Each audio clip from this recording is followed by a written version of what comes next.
2019 সালেই ভারত পাকিস্তান যুদ্ধের আশঙ্কা হয়েছিল। 6 বছর আগে বলা হয়েছিল 2025 সালে দুই পরমাণু শক্তিধর দেশের মধ্যে বেঁধে যাবে সংঘাত।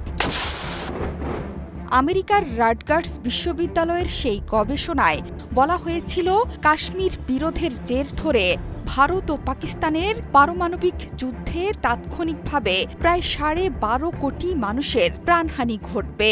গবেষকরা বলছেন, এর ফলে জলবায়ুর ওপর যে বিরূপ প্রভাব পড়বে তাতে অনাহারে প্রাণহানি হবে আরও কোটি কোটি মানুষের। এরকম এক বিপর্যয়ের ধারণা দিতে গিয়ে বলা হচ্ছে 2025 সালে দক্ষিণ এশিয়ার পরমাণু শক্তিধর এই দুটো দেশের মধ্যে যুদ্ধ লেগে যেতে পারে।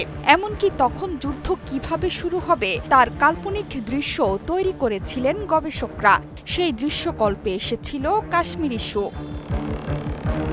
এর আগেও 1998 সালে আণবিক বোমা পরীক্ষা চালিয়েছিল ভারত ও পাকিস্তান। এর মধ্যে কার্গিল যুদ্ধ হয়েছে ঠিকই, কিন্তু সে সময় এবং তারপর থেকে কখনোই পরমাণু বোমা ব্যবহারের প্রসঙ্গ আসেনি। তবে মার্কিন গবেষণার সাথে একমত প্রকাশ করেছিলেন পাকিস্তানের কায়েদে আজম বিশ্ববিদ্যালয়ের পরমাণু বিজ্ঞানী ডক্টর পারভেজ হুদভাই। তিনি তখন বলেছিলেন, ভারত পাকিস্তান যুদ্ধের সম্ভাবনা সবসময় আছে। সব গবেষণা শঙ্কাকে সত্যি করে দিয়ে অবশেষে বেঁধে গেল ভারত পাকিস্তান যুদ্ধ। এই যুদ্ধাবস্থায় সামরিক শক্তির তুলনায় কে এগিয়ে? বর্তমান প্রেক্ষাপটে দুই দেশের সক্ষমতার গুরুত্বপূর্ণ দিক নিয়ে বিশ্লেষণমূলক প্রতিবেদন প্রকাশ করেছে মালয়েশিয়া ভিত্তিক defence security Asia. Global fire পাওয়ার সূচক 2025 অনুসারে করা হয়েছিল প্রতিবেদনটি। সামগ্রিক সামরিক র্যাঙ্কিং ও সক্ষমতা সূচকে ভারত বিশ্বে চতুর্থ, আর পাকিস্তানের স্কোর 12। জনসংখ্যা অর্থনীতিতে ভারতের চেয়ে পাকিস্তান পিছিয়ে থাকলেও পাকিস্তানের পারমাণবিক অস্ত্রের সংখ্যা 140 থেকে 150টি। পারমাণবিক অস্ত্র ব্যবহারের ক্ষেত্রে দেশটি ফুল স্পেকট্রাম ডেটারেন্স নীতি অনুসরণের পক্ষপাতী। এ নীতিতে যুদ্ধক্ষেত্রে দেশটি প্রয়োজনে আগে ভাগে পারমাণবিক অস্ত্র ব্যবহার করতে পারে। অন্যদিকে ভারতের পারমাণবিক অস্ত্র রয়েছে 130 থেকে 140টি। ডেলিভারি সিস্টেমের মধ্যে রয়েছে অগ্নি 35 ব্যালিস্টিক ক্ষেপণাস্ত্র, মিরেজ 2000 ও রাফায়েল এবং সামুদ্রিক প্রতিরক্ষার INS আরিহান্ট।